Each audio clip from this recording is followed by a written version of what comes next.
The story begins with Yui, who walks into her hotel room, the very room where her father is hosting a grand birthday party for her. Despite the expensive decorations and the mountain of luxurious gifts laid out before her, her face shows no sign of happiness. Something feels off. As she sits there, she suddenly senses movement behind her. She turns quickly, and to her shock, two men dressed as hotel cleaners are standing there. They're not cleaners, they're kidnappers. They rush toward her. Yui tries to fight back, struggling with all her strength, but in the chaos, she grabs one of their hands, and suddenly, she sees a flash of pink color. This moment stuns her. We don't yet understand why, but it clearly means something important. Before she can react, the second man shocks her with a taser. Her body goes numb, and she collapses unconscious. But to understand what's really happening, we rewind the clock 2 hours earlier. Yui is at her birthday party, an incredibly elegant and luxurious event. It's far too sophisticated for a normal 20-year-old girl. But Yui isn't ordinary. She is the sole heir of the Yagami family, one of the richest families in Japan. Her father, Kishi Yagami, is the president of a powerful pharmaceutical company. During the party, her aunt approaches to greet her. But when Yui touches her, nothing happens. No colors. Which is strange, because whenever Yui touches people, she usually sees colors. She politely greets her aunt and her husband, apologizing for not visiting them for a long time. They understand the reason. Kishi has been keeping Yui isolated, controlling her life and preventing her from interacting with others. It's clear that Kishi's relationship with his sister isn't good at all. Meanwhile, in the shadows, the two kidnappers are already sneaking into Yui's hotel room. They've planned everything perfectly. They know she will return. One of them has blonde hair. His name is Renda. The other with black hair is Yamajo. After the party ends, Yui returns to her room with her personal assistant Mandy. Mandy helps her inside, then leaves to get her something to eat. And we already know what happens next. When Mandy comes back, Yui is gone. Her phone lies on the floor. Panic sets in. Mandy searches the entire hotel, but eventually gives up and calls Yui's father. Kishi immediately orders her to track Yui using a tracking device, one that he secretly forced Yui to wear. We then discover there's a third kidnapper involved, Saito, the leader of the group. The three men are now in a car, transporting the unconscious Yui to their hideout. Suddenly, Yui wakes up. Renda immediately threatens her with a knife, warning her not to try anything. Saito calmly tells her that as long as she behaves, no one will harm her, because they don't want her. They want her father. They arrive at an abandoned cabin, tie her up, and send an email to Kishi. They demand 300 million yen for her release. They even attach a video of Yui tied up, making it clear, if he tries anything he'll lose his daughter forever. Kishi is shaken, but he still refuses to cooperate. Instead, Mandy manages to track the location and calls the police. Later, Yui asks to use the bathroom. Renda cuffs her wrist to his and takes her inside, promising not to look, and even starts singing loudly so he won't hear anything. But suddenly, someone knocks on the cabin door. It's Mandy. She pretends to be searching for a missing person, buying time. Saito quickly realizes the danger. He orders Renda to escape with Yui through the back while he handles the situation. As soon as Saito opens the door, the police storm in. A struggle breaks out, and suddenly, Saito collapses. His heart stops, and he dies on the spot. Meanwhile, Renda escapes with Yui in a car. As they drive, Yui grabs his hand again, and once more, she sees that pink color. Renda misunderstands her actions, thinking she's trying to manipulate or flirt with him. He warns her to stop. But then, Yui suddenly raises her leg and tells him to cut off the device strapped to it. It's the tracker. If he doesn't, the police will find them.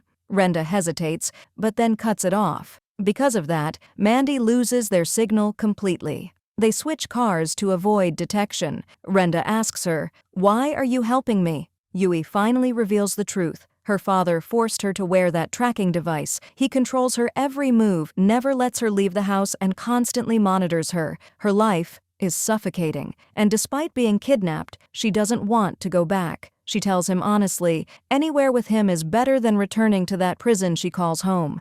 This deeply affects Renda.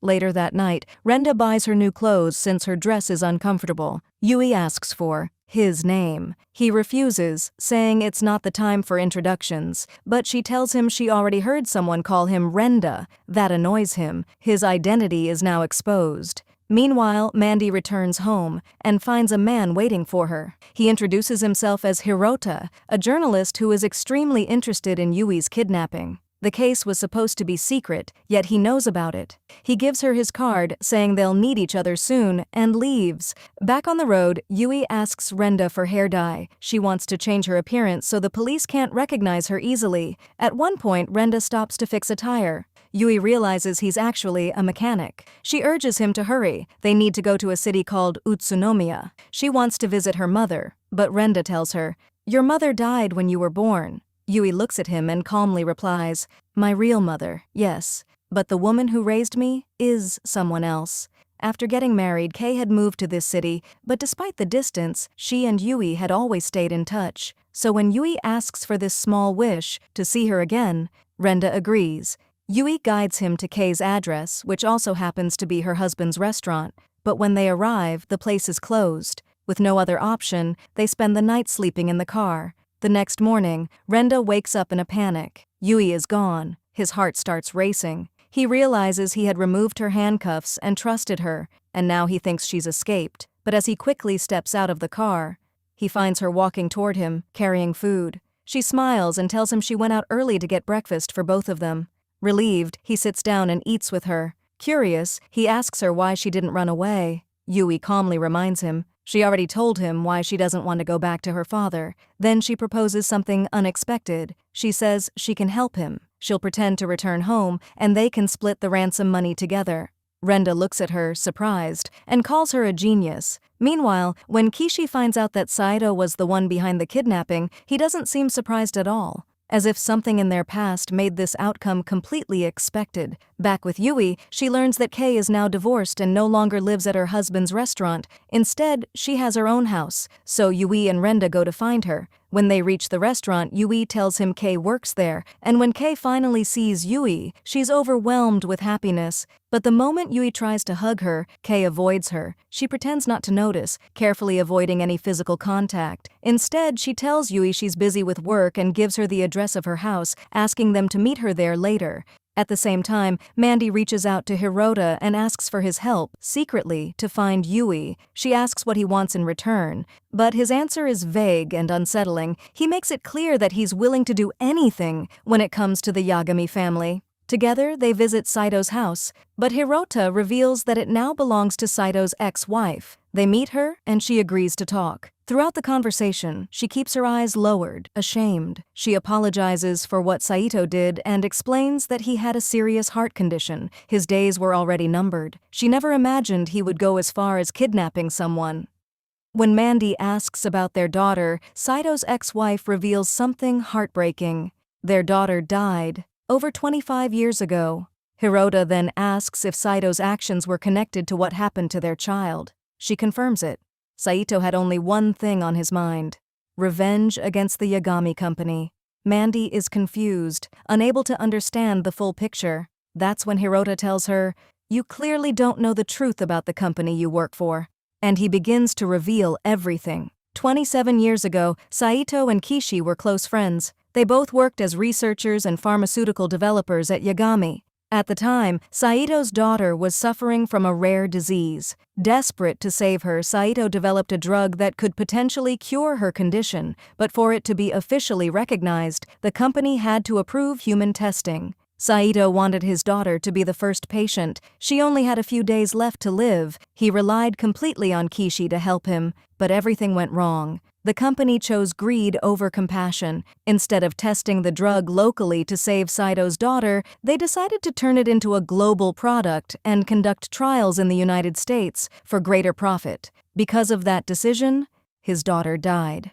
A year later, Saito divorced his wife and abandoned everything, becoming a mechanic. And as fate would have it, Kishi eventually rose to power, becoming the successor of the Yagami company after being officially adopted by its owner. When Mandy confronts Kishi with this truth, he becomes visibly shaken, his hands tremble, and he can't deny any of it. But even then, he says the only thing that matters now is getting Yui back. Meanwhile, Yui sits with Kei and tells her everything about Renda, the kidnapping, and how she's now running away from her father. Kei had initially assumed that Yui and Renda were in a relationship, but Yui only used that assumption to ask for something deeper. She wants to live with Kei, just like before, because now Kei is the only person she has left. Without hesitation, Kei agrees. But suddenly, Kei receives a message that forces her to leave the house, leaving Yui and Renda alone. Renda grows frustrated with Yui. She exposed him, and now she refuses to return to her father, which means he won't get the ransom money he was promised. Yui reassures him she won't betray him. She offers to pay him instead. At first, she raises one finger. Renda assumes she means 10,000 yen, but she laughs and corrects him. 50,000. He agrees. As time passes, Renda and Hikaru, Kei's son, begin to bond. Renda even bathes him and puts him to bed, showing a side of him no one expected. Meanwhile, Yui notices troubling things around the house. She finds medical documents showing that Hikaru hasn't received his childhood vaccinations. There are also reports from a child support center indicating that his mental health needs attention, but his mother has ignored all of it. Renda quietly tells Yui that Kei doesn't take proper care of her son. His nails are long, he's clearly been neglected, and when they first arrived, he was left home alone, something no child his age should experience. Yui listens in silence, but when she touches Hikaru's hand, she sees a pure white color, and that makes her heart ache even more for him. The next day, Yui takes Renda to give him the money she promised. She withdraws cash and hands him 900,000 yen, apologizing because that's all she has in her account. When he looks confused, she laughs again and explains. She meant 1 million yen, not 10,000. She thanks him sincerely for everything he did for her, and tells him he's not a bad person at all, despite what she first thought. Renda shakes her hand and wishes her well in her new life. When Yui touches his hand at that moment, she sees the same pink color again. After that, Renda lets her go and leaves, deciding it is finally time to return to his own life, while Yui goes back to Kei. But the moment Yui returns, she finds Kei already waiting for her. Kei looks extremely worried, quickly brings her inside the house and stays close to her the entire time, almost as if she is watching her too carefully. Before long, Yui regains full awareness and realizes the horrifying truth. Kei has locked her in. Yui understands that Kei has already informed her father, and now they are simply waiting for him to come and take her back. Of course, Kei denies it, but Yui suddenly grabs her hand, and this time she sees an orange color. That color reveals everything. In that instant, Yui understands Kei's real feelings. She realizes that Kei had been lying to her all along, pretending to care, while secretly planning to hand her over. Kei was never truly on her side. Then Kei finally confesses the painful truth about her own life. Her husband divorced her because he didn't want the responsibility of raising Hikaru. After the divorce, she fell in love with another man, but he also didn't want Hikaru around. At that moment, Yui finally understands why Kei has been neglecting him for so long, and then, as soon as Yui hears the sound of the police arriving outside, she acts immediately. She grabs Hikaru and runs. Yui rushes to the place where Renda had parked his car earlier,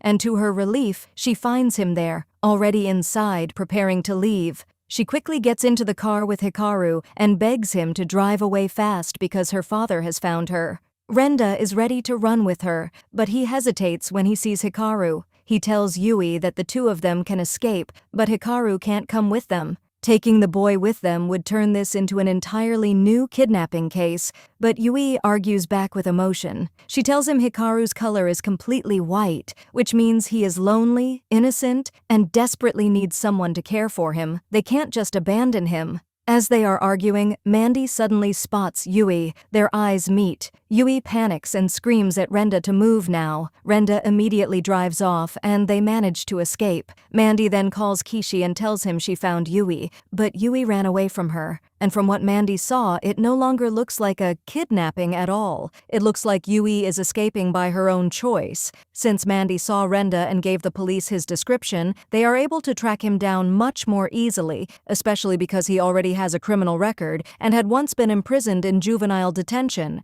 The officer assigned to the case is a policeman named Komiyama, and as it turns out, Komiyama is the very same officer who handled Renda's case in the past. Meanwhile, Yui, Renda, and Hikaru stop somewhere to eat and think about what they should do next. But while they are talking, Renda notices a news report and shows it to Yui. Kishi has publicly announced that his daughter has been kidnapped. Not only that, he has offered a reward of 100 million yen to anyone who can bring her home or even help find her. Now the situation becomes serious. The whole country hears about it, and the case explodes into a national issue. At the same time, Yamaguchi watches the news in silence. He has already run away and has no idea where Renda and Yui are, but he suspects that Renda may be planning to keep all the ransom money for himself. Komiyama then visits Renda's mother to ask about her son. We learn that Renda's mother works at an insurance company. She tells the officer that she hasn't heard from her son in 2 weeks. When she anxiously asks what is going on, Komiyama calmly tells her not to worry and gives her his number, asking her to contact him if she learns anything about Renda. Back with Renda, his phone starts receiving many messages. Yui suddenly snatches the phone from him to see what's happening. That's when she notices someone named Jan messaging him, saying they can't believe he got involved with Saito in such a disaster. Yui immediately asks if Jan was the third accomplice in her kidnapping. Renda says no, this is someone else entirely. Then Jan sends another message, warning him that the police are searching for him. Renda says that's only natural. Of course, the police traced Saito's connections, and eventually they were bound to find him too. Yui asks how John knows all this. Renda explains that John must be a hacker, someone capable of secretly listening in on police communications. He takes the phone back from Yui, and it becomes obvious that he is deeply worried. Renda then opens up to Yui about his past. He tells her that the police were able to identify him so quickly because of his criminal record. Back when he first got his driver's license, he was offered a job with a very high salary. But after submitting a copy of his license, he discovered that the work was illegal. When he tried to back out, they threatened him, so he had no choice but to continue, until he was eventually arrested. Yui then suggests that John could be useful. If John can monitor police activity, then maybe John can help them stay one step ahead and escape. But Renda refuses at first. He says dealing with someone like John is dangerous. A person like that could later blackmail them, forcing them to do illegal things, and if that happened, he'd end up in prison all over again. Still, in the end, he gathers the courage to contact John and ask for help. They agree to meet in a public place, but when they finally arrive, they are both shocked. John is actually a girl. Yui reaches out to shake her hand, but the moment she touches it, she sees a terrifying swirl of many colors mixed together. The sight unsettles her immediately. Jan then takes them to her vehicle, which looks like a mobile cafe from the outside, but that's only a disguise. In reality, it's her moving hacker base. She needs to keep working from constantly changing locations so she won't be traced or caught. After Renda and Yui explain everything, Jan agrees to help them, but only under one condition: Hikaru cannot stay with them. She says he will only slow them down and increase the risk of them all getting caught. Renda immediately says he can't just abandon Hikaru, so John gives them a choice. Either the three of them keep running with no real plan and probably get caught, or they leave Hikaru somewhere safe and allow her to help them properly. At first, Yui decides she doesn't want John's help at all, but Renda stops her. He tells her he will not let her go back to her father again. Then he says he has a better plan. They should leave Hikaru with Komiyama. Renda explains that Komiyama is the officer who handled his case in the past, but more importantly, he is a truly decent man. After Renda got out of juvenile detention, Komiyama helped him rebuild his life and gave him another chance. So Renda asks Jan to hack into Komiyama's phone and send him a message telling him where to come. When Komiyama receives a mysterious text from an unknown number, he immediately senses that it must be from Renda and decides to go. Yui stays in John's vehicle while John uses surveillance cameras to show her what is happening with Renda in real time. Renda goes alone to the place he arranged with Komiyama. There, he kneels down and talks gently to Hikaru. He tells him, with sadness in his voice, that unfortunately he has to leave him for now, but he promises he will come back for him one day, and when that time comes, they will live together. Then he gives Hikaru a piece of paper and tells him to hand it to the man who is about to come talk to him. He says that the man might look a little scary, but he's actually kind. When Renda finally stands up to leave, Hikaru suddenly runs toward him and hugs him tightly from behind. The moment breaks Renda's heart. He turns to him and promises again that once everything calms down, he will come back and take him with him. He asks Hikaru to be strong and hold on until then. After that, Renda returns to Yui, and it's clear that he is truly devastated inside. Renda finds himself thinking about his relationship with Komiyama. To him, Komiyama had always been like a father, a rare person who believed in him when no one else did, and now he's certain that Hikaru needs someone like that, especially at this moment. When Komiyama arrives at the location mentioned in the message, he finds no one there, except Hikaru.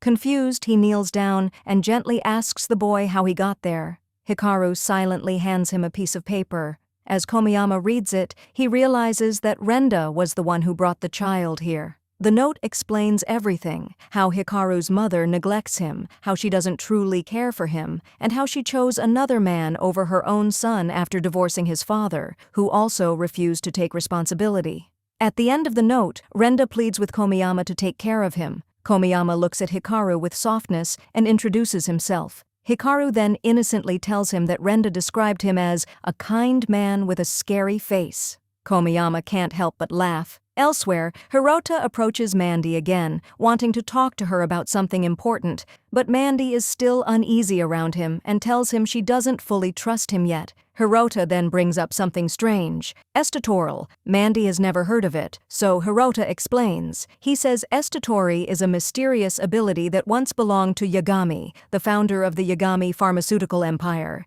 It was this power that helped him build the company into the most powerful pharmaceutical corporation in the country. Hirota recalls meeting Yagami himself 11 years ago. The moment he shook his hand, he felt a terrifying sensation, as if his soul was being pulled out of his body. He explains that Estatori allows its user to read people's hearts, or something very close to that. And then he reveals something even more shocking. There are rumors that Yui has this same ability. But for now, we shift to another girl, Riri. One day, Riri returns home with her boyfriend, only to find Renda inside her house. Naturally, they assume he's a thief, but Riri quickly stops her boyfriend and tells him she knows Renda. She asks him to leave immediately. It turns out, Riri is Renda's ex-girlfriend. He still had a key to her house, which is how he managed to get in and wait for her. Yui shows Riri the announcement made by her father and the massive reward being offered for her return. Riri looks at her and asks directly, "Did Renda really kidnap you?" Yui shakes her head. She explains the truth, that she ran away with him willingly because her father is not a good person. She begs Riri to help them just for a while until they figure out what to do next. She also mentions that Renda still owes Riri 200,000 yen and promises they'll pay her back, with extra if she agrees. Riri is incredibly kind. She doesn't overthink it. She agrees to let them stay. When she shakes Yui's hand, Yui sees a yellow color, which immediately makes her feel at ease. And just like that, the two girls quickly become close friends. That same night, they sit together doing skincare, sharing products, laughing, and talking. Yui opens up about her life, how her father controlled her, how he ruined her freedom, and how she just wants to live like a normal person, even something as simple as going out for dinner. Riri feels deeply sorry for her. The next day, when Riri goes to work, she meets her boyfriend again. He seems uncomfortable with the idea of Renda, her ex, staying at her house, but Riri explains that Renda is in trouble and she's the only one who can help him. To make one of Yui's simple dreams come true, the three of them, Renda, Riri, and Yui, dress up in costumes, blending in with the city's Halloween celebrations. For the first time, Yui experiences true freedom. No tracking devices, no restrictions, no control. Meanwhile, John keeps monitoring surveillance cameras around the city, making sure the police can't track Yui's movements. Later that evening, as they sit down for dinner, the conversation shifts to Riri's boyfriend. Yui asks why he never calls or checks on her. Riri's expression changes. She admits that he rarely contacts her. She's always the one reaching out. Even on holidays, she barely gets to see him, only a few hours after work. And yet, she still loves him. She confesses something painful. She feels like she has no value in the world. Even helping Yui and Renda, she only did it so she could feel useful to someone, even if it meant risking trouble for herself. Her words hit everyone hard. They begin to feel sorry for her, and even start to resent her boyfriend for treating her so coldly. Because Jan has hacked their phones, she hears everything Riri said. So the next day, she decides to help her. She drives all of them to a certain place, a campsite. At first, no one understands why. Then, suddenly, they see Riri's boyfriend, but he's not alone. He's with his wife and their daughter. And to make things worse, his wife is pregnant. Riri's world shatters.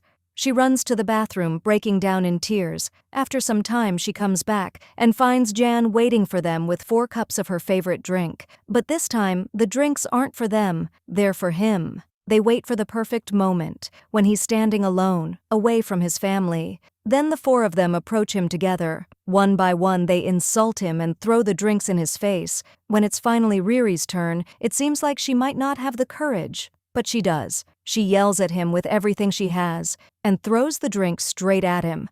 Then the 4 of them run away, laughing and shouting. Later, Riri thanks them. She says that for the first time, she feels free. She feels lighter. She finally sees her own worth. The next day, Riri makes a bold decision. She quits her job. She decides to leave everything behind and start a new life somewhere else. To cheer her up, they all gather again, buy lots of food, and for the first time, John joins them properly. They laugh, joke, and spend a warm, happy night together, but that happiness doesn't last. Kishi suddenly holds a press conference. He appears on television, crying for his kidnapped daughter, begging Renda to bring her back safely. His performance is disturbingly convincing. Then, unexpectedly, he makes a direct request. He asks Renda to meet him with Yui. He promises that no police will be involved. He says he only wants to see his daughter and make sure she's safe. For security, he sets the meeting for Tuesday at 4 p.m. at the place where he and Yui used to practice Aikido when she was a child.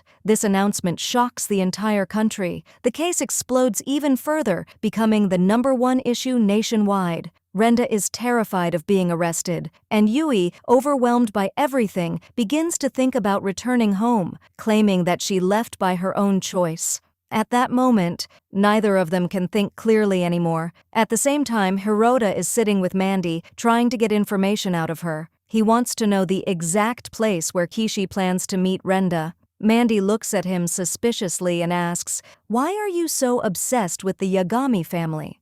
That question makes Hirota pause. For the first time, he calms down and begins to speak honestly. He asks her, "Have you ever met Yagami, the founder of the company?" Mandy shakes her head.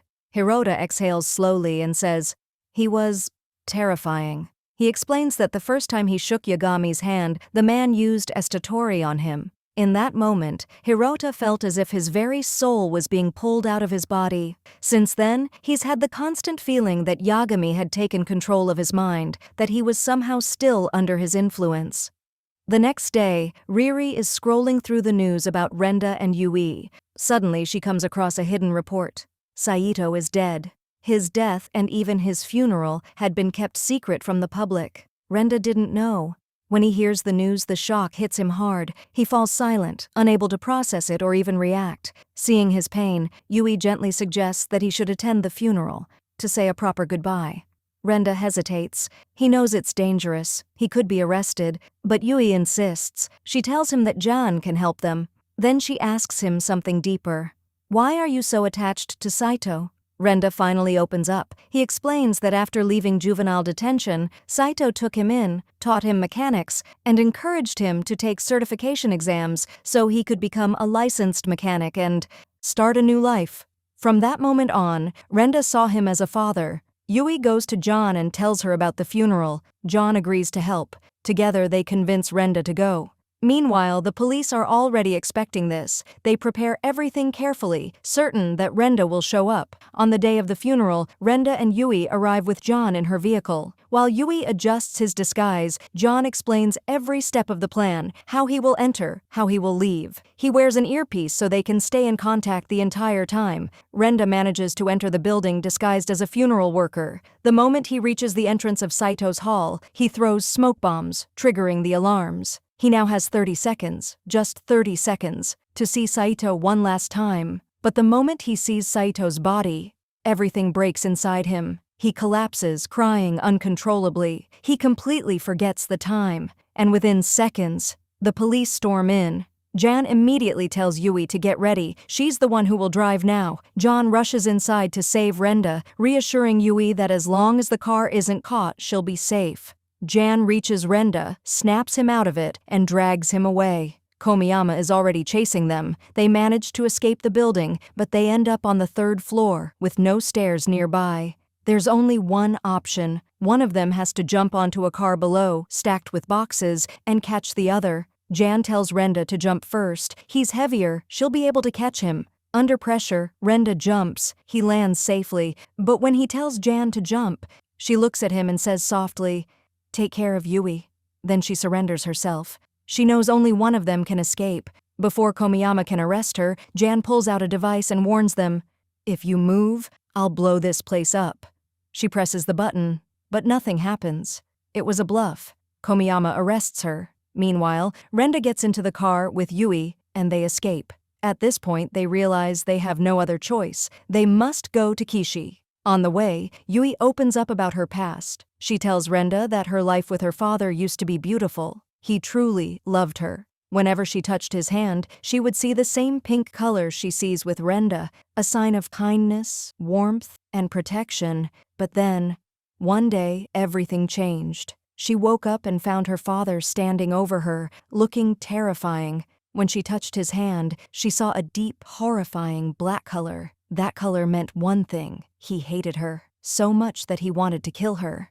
Yui calls Kishi and agrees to meet him. When they finally face each other, Renda watches from a distance, while Mandy secretly observes as well. Before even greeting him, Yui asks her father, "Why did you try to kill me?" Kishi is shaken. Memories rush back. The truth is, at that moment when Yui touched his hand, he wasn't thinking about her. He was thinking about Yagami. The hatred inside him wasn't for his daughter, it was for Yagami. Still, he insists he would never want to harm her. Yui doesn't believe him. She confronts him about everything, about Mandy watching her, about the tracking device he forced her to wear. Then she reveals her secret. She has the ability to read people's hearts through colors. She asks him to prove himself by letting her touch his hand. But Kishi can't do it. He's afraid. At that moment, Yui realizes the truth. Everything is exposed. She turns and walks away. But suddenly, Mandy rushes toward her, trying to grab her by force. That's when Renda appears. He places a knife against Yui's neck and warns everyone not to come any closer. Yui looks at him and says softly, "You don't have to pretend." Then she reaches out her hand to him and takes it. She chooses to leave with him, willingly. Kishi becomes furious at Mandy, yelling that he never told her to interfere. Then he turns and walks away. Meanwhile, Jan is being interrogated by Komiyama, but she is incredibly clever. She manipulates the conversation so skillfully that he can't pin anything on her. We also learn that the button she pressed earlier activated a system that encrypted all her devices and erased every piece of evidence that could have been used against her. Back with Renda and Yui, they sit by the sea, lost, with nowhere to go. Renda asks her about her ability. Yui explains, whenever she touches someone, she sees a color that reflects their heart. Light colors mean kindness and goodness, dark colors mean evil, and black means a killer. When he asks what she sees when she touches him, she smiles and says, "Pink, a beautiful pink," which means he doesn't want to hurt her, he wants to protect her.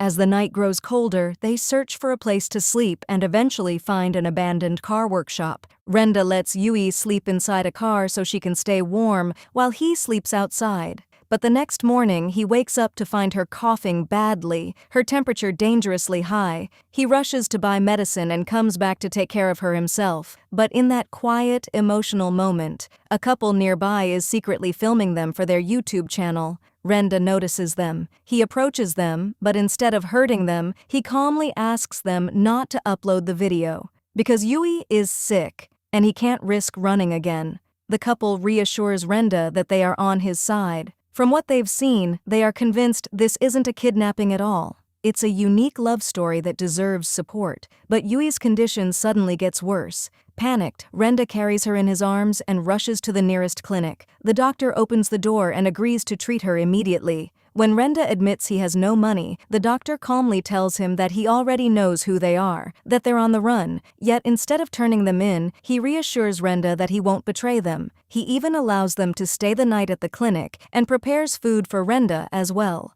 Meanwhile, after a long interrogation, Komiyama becomes certain that John is helping Renda. But without any real evidence, he has no choice but to release her. She walks free. Once Yui recovers, Renda goes back to the abandoned workshop and repairs one of the old cars there. They begin using it to move around freely. But Yui doesn't want him to get into more trouble because of her. She asks him to leave, to walk away while he still can. She says she will return to her father, end everything, and make sure no one harms him. But Renda refuses. He doesn't want her to go back to that painful life. With no other option, Yui forces herself to push him away. She deliberately hurts him, telling him he's a failure, someone who chose the easy path and couldn't even become a proper mechanic like Saito had hoped. Her words cut deep. Renda throws the money she gave him onto the ground and walks away without looking back. At the same time, Mandy begins to grow just as obsessed as Hirota. Together, they go to visit Yui's aunt, but instead, they are met by her husband. They tell him they want to speak to his wife about Estatori. They explain that Yui possesses this ability, so her aunt must have it too. But the man calmly shuts them down.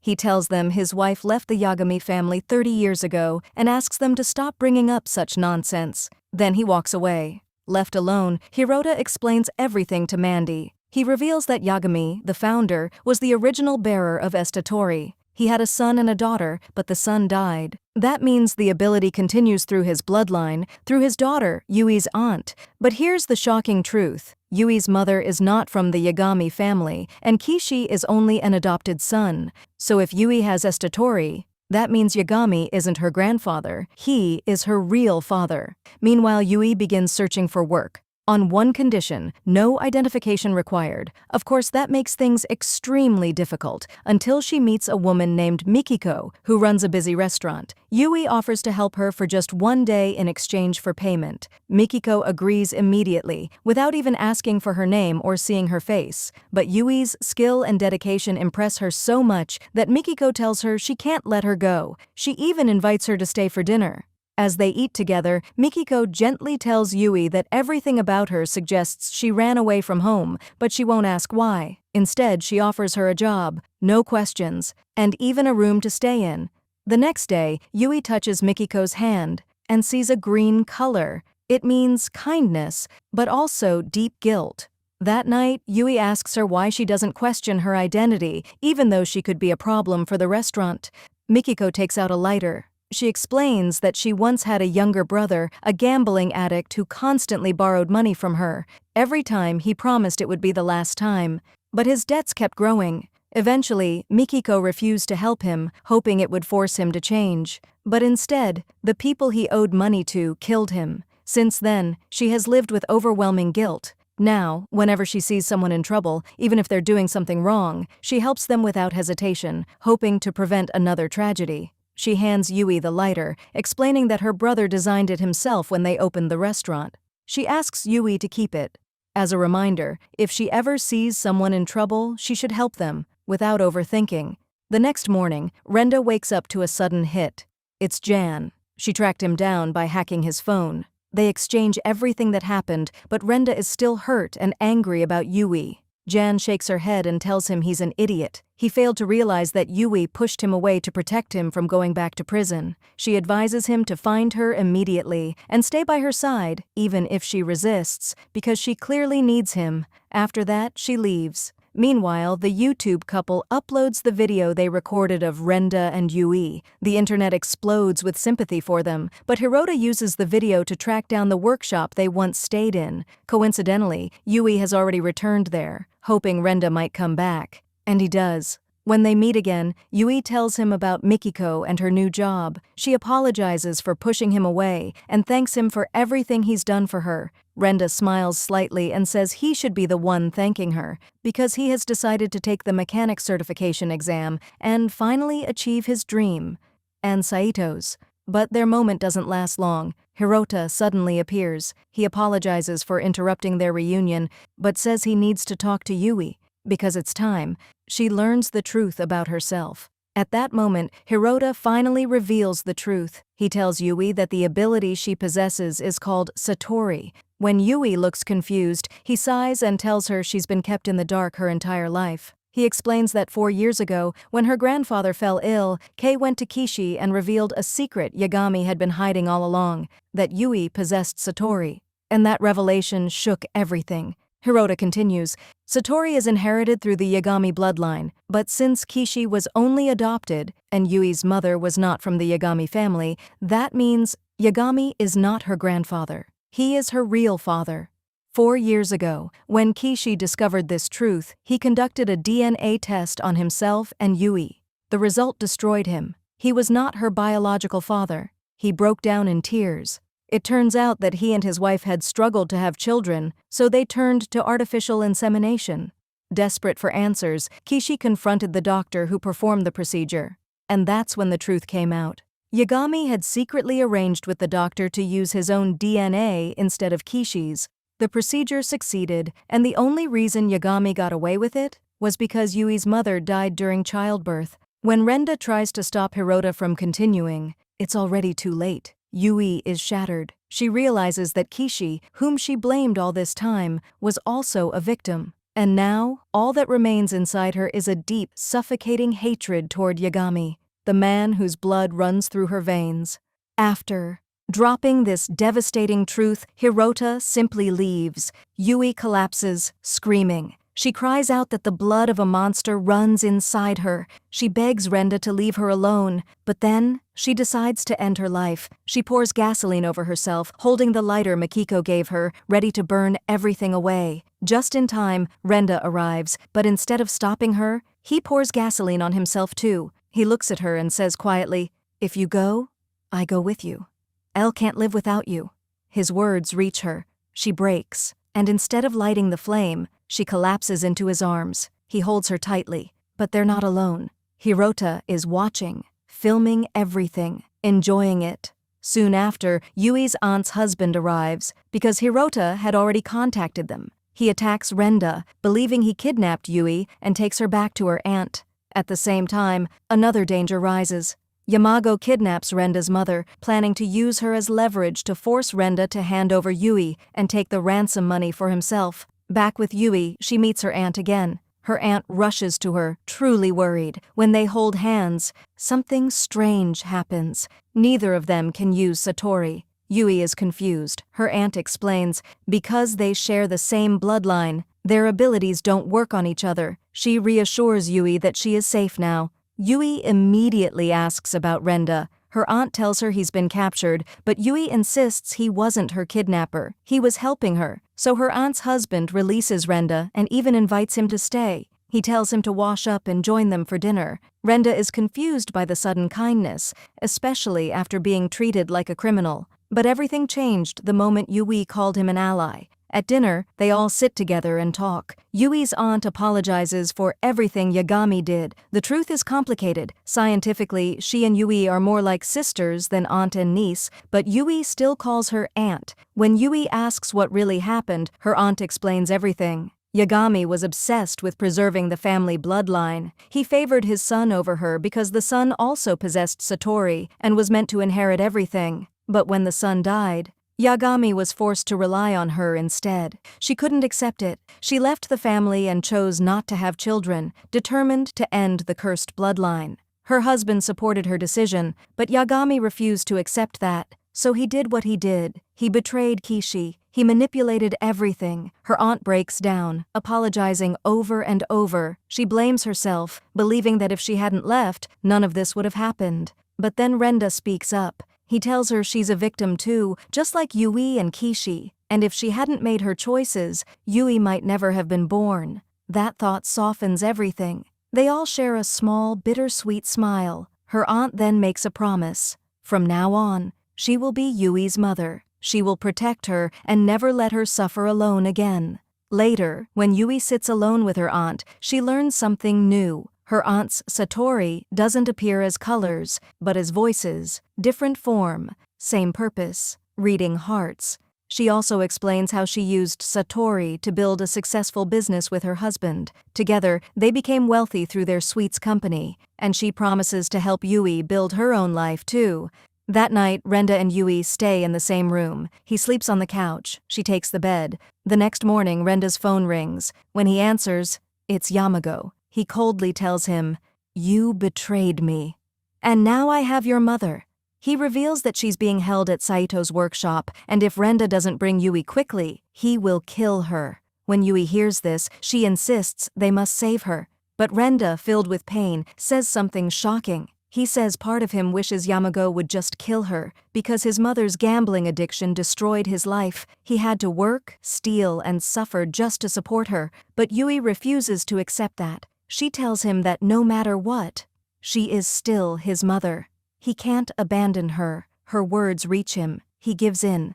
Together they go to Yui's aunt and explain everything. Yui promises she will return safely. Then, the two of them head to Saito's workshop. Yamago is already waiting. He throws handcuffs at Renda and orders him to cuff Yui. Reluctantly, Renda obeys, but when Yamago tries to search Renda, Renda suddenly attacks, trying to escape with his mother and Yui. But Yamago is prepared. He shocks Renda with a taser, knocking him unconscious. He beats him mercilessly. When Renda wakes up, he finds himself tied up. Next to him, his mother and Yui. All three of them are prisoners. They are waiting because Yamago has already contacted Kishi. He tells him Yui is with him now, and he wants 300 million yen in exchange, and this time, the game has truly begun. At the same time, Komiyama is already searching for Yamago, knowing he is the third accomplice in the kidnapping. Unlike Saito, Yamago isn't driven by pain or revenge. He's doing everything purely for money.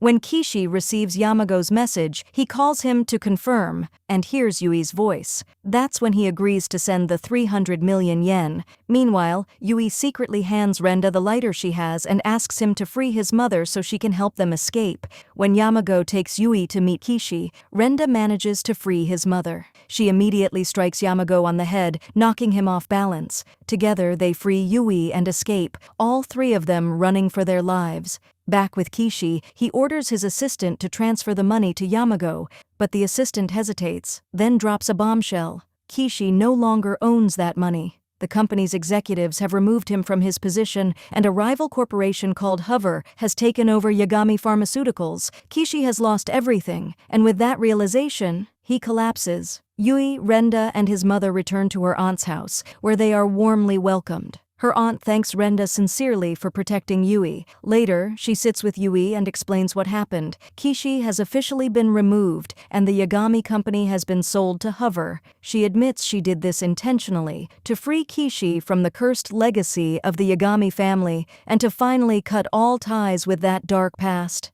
She then gently advises Yui to go see her father, because now, he needs her more than ever. As Yui heads to her room, she unexpectedly finds Renda's mother asking for money again, to gamble. Renda overhears and becomes furious, ready to throw her out, convinced she will never change. But Yui steps in. Instead of rejecting her, she takes her to Mikiko and tells her the story of Mikiko's brother, how his gambling destroyed his. The message hits deeply. Renda's mother finally breaks down, terrified of ending the same way. She chooses to enter rehab and begins treatment. Later, she apologizes to Renda for everything she's done. Renda forgives her and hopes she can come back to him one day so they can live together again. The next day, Yui and Renda go to the Yagami company to meet Kishi. When he sees Yui, he's overwhelmed and unable to speak. Renda steps forward and asks him directly, "Why did you do that to Saito?" Kishi explains everything. He says he was also a victim, that Yagami manipulated everything, broke the agreement, and exploited the drug for profit. When Kishi tried to object, Yagami used Satori to control him, forcing him into silence and obedience. Kishi then turns to Yui and explains that he never truly wanted to kill her. The dark emotions she saw through Satori weren't directed at her, but at Yagami. Even in his final moments, Yagami was proud of what he had done, of using Yui's mother to continue his bloodline. Kishi admits that despite everything, he still loves Yui deeply. Even if she's not his biological daughter, he raised her, and his harshness was only ever fear for her safety. To prove it, he reaches out his hand, asking her to touch it and read his heart. But before she can, Yamago suddenly appears. He tries to stab Yui. Kishi jumps in front of her and takes the stab himself. Renda reacts instantly, knocking Yamago down. Komiyama arrives and arrests him. Renda calls for an ambulance. Yui is devastated as she watches her father bleeding in front of her, but thankfully, the ambulance arrives in time. Kishi is rushed into surgery. At the hospital, the police prepare to arrest Renda, but Komiyama asks them to wait, giving him time to say goodbye properly. After some time, Kishi survives the operation. Yui is overwhelmed with relief. When he wakes up, he sees her waiting beside him, and his face softens with happiness. He holds her hand, and this time, Yui sees the pink color. Pure love. Everything he said was true. She falls into his arms, crying. He tells her he loves her and promises to make up for everything once he leaves the hospital. But when Yui steps outside to find Renda, he's gone. She immediately realizes what he's done. He has turned himself in. Outside the hospital, Renda is surrounded by reporters. He faces them calmly and declares, "Yes, I kidnapped her for the ransom." He denies everything else, that they were in love, that she ran away willingly, that her father abused her. He takes all the blame, hiding the truth to protect her. When he turns around, he sees Yui listening. He gives her a small smile, then gets into the police car. Time passes. Jan opens a real mobile cafe, leaving her life as a hacker behind. She's no longer alone. Riri is with her, working by her side, and the two become inseparable. Kishi starts over, building his own company from scratch. With Yui beside him, he slowly finds peace again. 2 years later, Yui opens a daycare center. She takes care of Hikaru, giving him the love he always needed. One day, Hikaru runs up to her, excited. "I'll have a surprise for you." She turns, and there he is, Renda. He hugs her tightly, and hugs Hikaru too. He kept his promise. He came back. We learn that Renda was released early for good behavior. Finally, as they sit together, they confess their love. Renda tells her he plans to take the mechanic certification exam to fulfill both his dream and Saito's legacy, and this time, they can finally live together, freely. And just like that, their story comes full circle.